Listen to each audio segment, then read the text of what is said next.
नमस्कार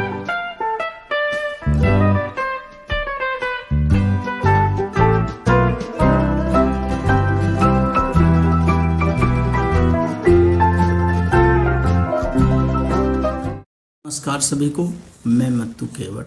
मैं आज आपको इस वीडियो के माध्यम से हमारा राज्य और हमारा जिला पाठ क्रमांक 15 है, तो इसका अगला भाग है। देखिए, महाराष्ट्र राज्य का प्राकृतिक। तो ये महाराष्ट्र मानचित्र है। इस मानचित्र का क्या करना है, हमें अध्ययन करना है।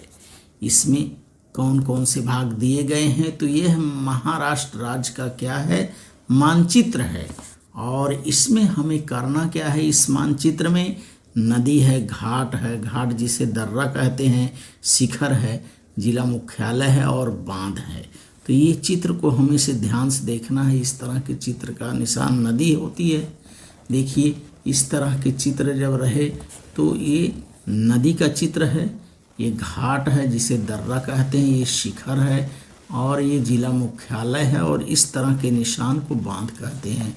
तो उत्तर, दक्षिण, पूर्व, पश्चिम, तो इस तरह से इस वीडियो के माध्यम से हमें क्या करना है, इस मानचित्र का हमें अवलोकन करना है।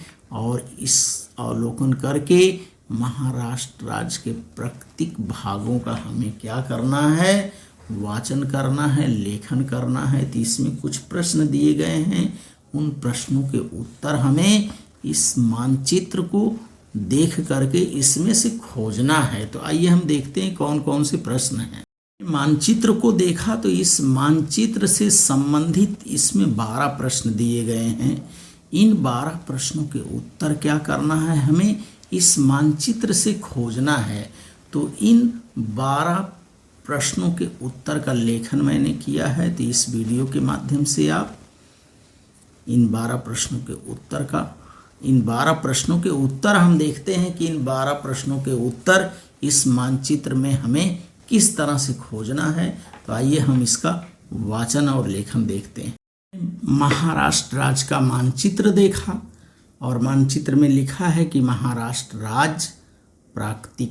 तो इसमें पहला प्रश्न है, देखिए कि हमारे राज्य में उत्तर दक्षिण दिशा में फैले हुए पर्वत का नाम क्या है।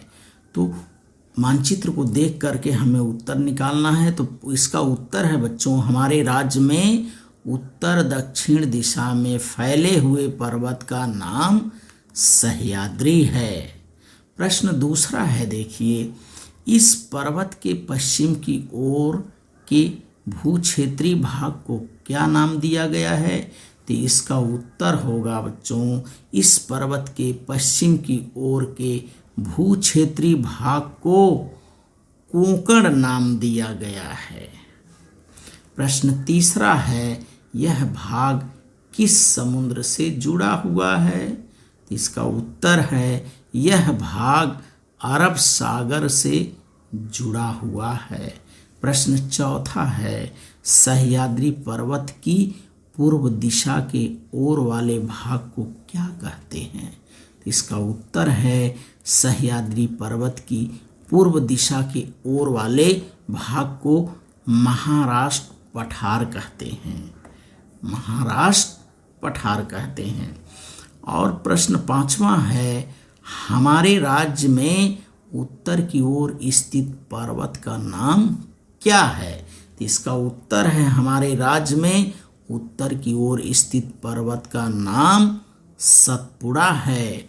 और प्रश्न छठवां है, देखिए हमारे राज्य में पूर्व से पश्चिम की ओर बहने वाली नदी कौन सी है। तो उत्तर है, हमारे राज्य में पूर्व से पश्चिम की ओर बहने वाली तापी नदी है। हमारे राज्य में पूर्व से पश्चिम की ओर बहने वाली तापी नदी है।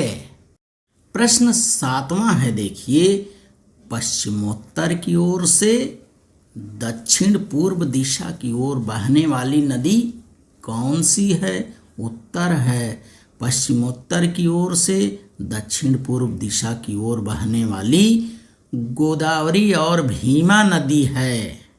गोदावरी और भीमा नदी हैं।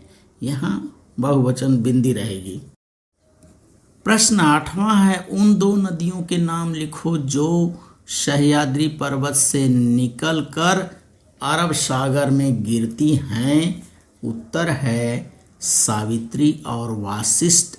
ये दो नदियां हैं जो सह्याद्री से निकलकर अरब सागर में गिरती हैं। प्रश्न 9वां है, सह्याद्री पर्वत से निकलने वाली तथा पूर्व की ओर फैली हुई पर्वत श्रेणियों को खोजो और उनके नाम लिखो। तो इसमें देखिए, सह्याद्री पर्वत से निकलने वाली तथा पूर्व की ओर फैली हुई पर्वत श्रेणियां महादेव, हरिश्चंद्र और बालाघाट की पर्वत श्रेणियां हैं। प्रश्न 10वां है, मानचित्र के किन्हीं तीन बांधों के नाम लिखो। तो बांधों के नाम देखिए, जायकवाड़ी बांध, एलदरी, विष्णुपुरी, उजनी, भंडारदरा, काटेपूर्णा बांध इत्यादि बांध हैं इसके अंतर्गत। प्रश्न 11वां है, ये बांध किन नदियों पर बनाए गए हैं। तो इसका उत्तर है, ये बांध गोदावरी, पूर्णा, भीमा, काटेपूर्णा आदि नदियों पर हैं। और अंतिम प्रश्न है इसमें देखिए, सह्याद्री पर्वत के घाटों के नाम लिखो। उत्तर है बोर घाट, थल घाट, फोंडा घाट, आम्बोली घाट, ताम्हिणी घाट इत्यादि घाटों के ये नाम हैं। तो इस तरह से इस वीडियो के माध्यम से आप महाराष्ट्र राज्य प्राकृतिक जो मानचित्र है, मानचित्र को हमने देखा ध्यान से, और मानचित्र में दिए गए इन 12 प्रश्न, मानचित्र के आधार पर दिए गए इन 12 प्रश्नों के उत्तर आप इस वीडियो के माध्यम से उनका वाचन करिए, लेखन करिए, श्रवण करिए। धन्यवाद सभी को।